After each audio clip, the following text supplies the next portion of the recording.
दिल्लीच्या जंतर मंतरवर सुरू असलेल्या आंदोलनाचे पडसाद आज महाराष्ट्रभरही उमटले। विद्यार्थी, युवक, सामाजिक संघटना, विविध राजकीय पक्ष आणि वकिलांनीही रस्त्यावर उतरून आंदोलनाला पाठिंबा दिला। नीट पेपरफुटीच्या कथित प्रकरणावर कारवाई, केंद्रीय शिक्षण मंत्री धर्मेंद्र प्रधान यांच्या राजीनाम्याची मागणी आणि आंदोलनकर्ते सोनम वांगचुक आणि अभिजित दिपके यांना पाठिंबा। या मागण्यासाठी राज्यभर घोषणाबाजी करण्यात आली। पाहुयात महाराष्ट्रभर पेटलेल्या या आंदोलनाचा आढावा।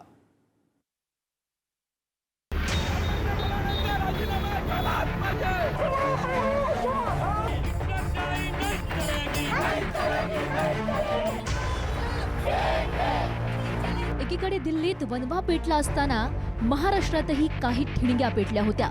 दिल्लीच्या जंतर मंतरवर सुरू असलेल्या आंदोलनानं आता देशव्यापी स्वरूप धारण केलंय। त्याचे पडसाद महाराष्ट्रातही तीव्रतेने उमटलेले आहेत। राज्यातील अनेक जिल्ह्यांमध्ये विद्यार्थी, युवक, विविध सामाजिक संघटना आणि राजकीय पक्ष रस्त्यावर उतरले।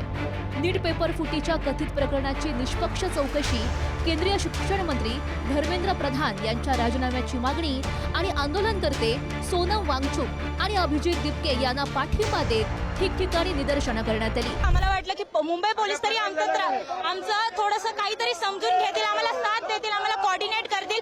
ते अजिबात देखील कोऑर्डिनेट करत नाहीये, धक्काबुक्की झालेली आहे। हे अतिशय चुकीची गोष्ट आहे, बघू शकता तिकडे। 4 साल पहले मुंबई यूनिवर्सिटी के 20,000 25,000 के फीस में चलाया जा रहा था। आज वही कोर्स ऑटोनोमस के नाम पे 1.5 लाख रुपए फीस देके चलाया जा रहा है। एजुकेशन का भी है, प्राइम मिनिस्टर का भी है। प्राइम मिनिस्टर क्या कर रहा है बैठ के? एजुकेशन के बारे में इतना भ्रष्टाचार हो रहा है। मला नाही जायचं, आम्ही गुंडे नाही आहोत, आम्ही गुंडे नाही आहोत। हे प्रोटेक्शन मिळतं आम्हाला। आज आम्ही आमच्या भविष्याबद्दल बोलू शकत नाही, याच्या भविष्याबद्दल बोलू शकत नाही। आणि आपण पंतप्रधानाची काय लायकी आहे ही सगळ्यांनी बघा। आज आम्हाला प्रोटेस्ट करण्याचा सुद्धा अधिकार नाहीये। ते मला म्हणतायत चला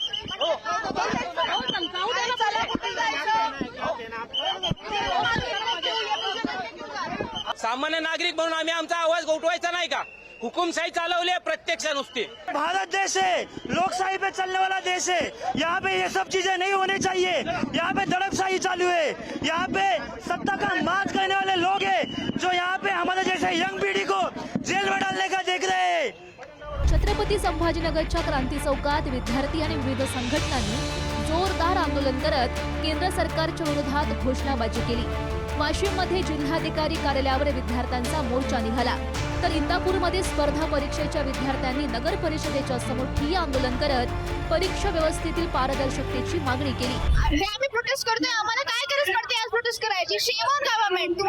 तुम्ही म्हणताय तुम्ही डेमोक्रेसी आहात, तुम्ही तुमचे जे राईट्स आहेत ते आम्हाला द्या। आमचे राईट्स, आमचे बेसिक राईट्स आहेत। नीट पेपर लीक होत आहेत, स्टुडंट सुसाईड करतायत, का होत आहेत? आम्हाला अकाउंटेबिलिटी हवी आहे, तुम्ही अकाउंटेबिलिटी होल्ड करा, आम्हाला आन्सर्स हवेत। ते एकदम चुकीचं केलं त्यांनी लाठीचार्ज नव्हता करायला पाहिजे, कारण स्टुडंट फक्त त्यांचा राईट, त्यांचा हक्क मागतात।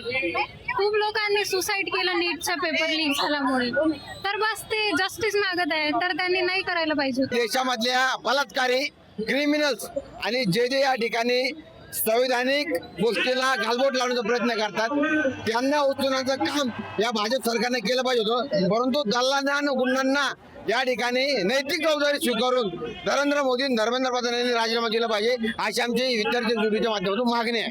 बीड, अंबाजोगाई, अमरावती, चंद्रपूर, यवतमाळ आणि पालघरमध्येही आंदोलनाची तीव्रता पाहायला मिळाली।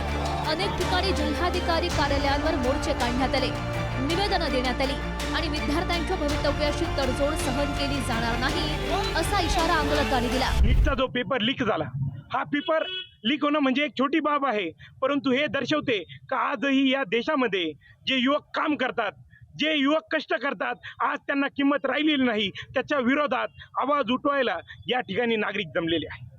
आमची मागणी स्वतःच्या स्वार्थासाठी नाही, तर आमची मागणी एकच आहे की या देशाच्या शिक्षण मंत्र्यांनी राजीनामा द्यावा। मी तर म्हणतो ह्या सरकारपेक्षा एक ब्रिटिश सरकार बरं होतं। त्यावेळेस ना भारतात लोकशाही होती ना काय होती। भारत त्यावेळेस जवळपास 150 वर्ष गुलाम होता त्या इंग्रजांचा, पण त्या इंग्रजांच्या काळामध्ये जर कुणी उपोषण केलं तर त्यावेळेचा गव्हर्नर असेल, व्हाईसरॉय असतील, त्या काळाचे जे सत्ताधारी होते ते त्या व्यक्तीचं मनोगत काय आहे, त्यांच्या मागण्या काय हे बघायला तरी येत होतं त्या घटनास्थळी। आरोपी सिद्ध झाला आहे, धर्मेंद्र प्रधान सारखा आरोपी सिद्ध झाला आहे, तरी त्याला शिक्षा होत नाही। ह्या बीजेपी सरकार सरकारचा मी जाहीर, धर्मेंद्र प्रधानचा नाही तर मी BJP सरकारचा जाहीर निषेध करतो. नागपूरमध्ये शांतता मार्चला परवानगी नाकारल्यानंतर संविधान चौकात आंदोलन करण्यात आलं. भिवंडीत वकील संघटनेनं आंदोलन करून निवेदन दिलं. तर भंडारा आणि हिंगोलीतही आंदोलनकर्त्यांनी दिल्लीतील आंदोलनाची एकजूट दर्शवली. नवी मुंबईमध्ये राष्ट्रवादी काँग्रेस, शरदचंद्र पवार पक्षानेही आंदोलन करून बेरोजगारी, पेपर फुटी आणि जंतर मंतरवरील आंदोलनाला पाठिंबा जाहीर केला. माझी विनंती आहे देशाच्या सगळ्या युवकांना आणि सगळ्या जनतेला की आता जर हा आंदोलनाची तीव्रता वाढली नाही, आपण आत्ताच क्रांती केली नाही, अनेक राष्ट्रामध्ये उद्रेक झाला, उठाव झाला, आंदोलनात चिरडल्यानंतर सुद्धा जनतेने आंदोलन हातामध्ये घेतलं. तशा प्रकारे हुकुमशाहीच्या विरोधातलं हे आंदोलन आता तीव्रता झाली पाहिजे आणि एक दिवस या असलेल्या भ्रष्टाचारी सरकारला आणि इथल्या असलेल्या हुकुमशाहीला पदच्युत करण्यासाठी ही क्रांती होईल असा मला विश्वास आहे. दरम्यान दिल्लीतील आंदोलनावर प्रतिक्रिया देताना शिवसेना ठाकरे गटाचे खासदार संजय राऊत यांनी social media platform Xavier post करत आंदोलनाचे श्रेय सामाजिक कार्यकर्ते सोनम वांगचुक यांना दिलंय. त्यांनी देशातील जनतेला जागे केल्याबद्दल वांगचुक यांचे आभार मानत केंद्र सरकारवरही अप्रत्यक्ष टीका केली आहे. त्यांचे आभार मानावेच लागतील. या देशाच्या जनतेला त्यांनी इतर काही केलं नसलं त्यांच्या कारकिर्दीत तरी या देशातल्या झोपलेल्या युवा पिढीला म्हणजे अक्षरशः गाडलेल्या मुर्द्यांना जिवंत केलं. बेरोजगार तरुणांना ते कॉकरोच म्हटले, झुरळं म्हटले. म्हणजे ही या सरकारची मानसिकता आहे. या देशाच्या मुख्य न्यायाधीशांची जे मोदी आणि शहांच्या प्रभावाखाली काम करतात ही त्यांची मानसिकता आहे आणि त्याचा परिणाम तुम्ही पाहिलात. त्यांचे आभार मानावेच लागेल. मी जर या देशाचा प्रधानमंत्री असतो तर त्यांना ताबडतोब भारतरत्न दिलं असतं. राज्यातील जवळपास सर्वच विभागांमध्ये झालेल्या आंदोलनात एकच सूर ऐकायला मिळाला. परीक्षा प्रक्रियेमध्ये पारदर्शकता, विद्यार्थ्यांच्या भवितव्याची हमी आणि आंदोलनाचा लोकशाही मार्गाने आदर. आंदोलनकर्त्यांनी सरकारनं तातडीनं मागण्या मान्य न केल्यास राज्यव्यापी आंदोलन आणखी तीव्र करणार असा इशाराही दिलाय. आम्ही विद्यार्थी इथे एकत्रित आलोय म्हणून काय ना, सोनम वांगचुक सरांसोबत जे झालंय ते चांगलं नाही झालंय. त्यांच्यासोबत डिटेक्शन झालंय. आम्ही त्यासोबत जे झालंय त्याच्याबद्दल बोलायला आलोय आणि तुम्ही आम्हाला सांगून द्या म्हणजे आम्ही काय करायचंय का, शिक्षण पुढे घ्यायचं का नाही घ्यायचं ते सांगून द्या आणि धर्मेंद्र प्रधान सरांचा राजीनामा घ्या. 13 विद्यार्थी होणारे डॉक्टर भविष्यातले आज या ठिकाणी आत्महत्या केली तरी देखील राजीनामा दिला नाही. म्हणून त्या ठिकाणी सोनम वांगचुक सारखे लोक उपोषणाला बसले. त्यांना देखील त्या ठिकाणी अमानुष पद्धतीने त्रास दिला जातोय.